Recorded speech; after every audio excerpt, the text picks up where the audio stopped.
In today's video, I'll teach you how to reset forgotten password in UpScrolled. First of all, launch open UpScrolled application. You can see over here UpScrolled application has been opened. Initially, you'll be led to this kind of interface. So if you've forgotten the password, you do not need to worry. You can reset it easily. What you have to do is tap on the login option that you can see on the screen.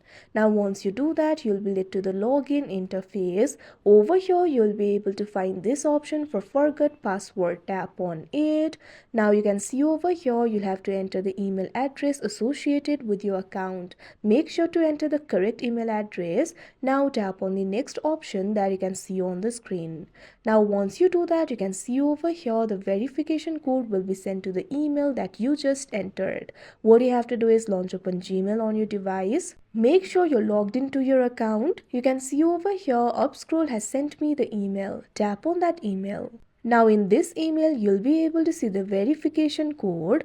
You can memorize this code or you can also copy it if you want. Now once you do that, go back to the UpScrolled application, enter the verification code over here. You can paste it from the clipboard. Now what you have to do is create a new password for yourself. Make sure to create a strong password. Your password must have at least 8 characters, at least one numeral, one symbol, one uppercase letter and one lowercase letter. So create the password accordingly. Now once you do that, tap on the next option that you can see on the screen.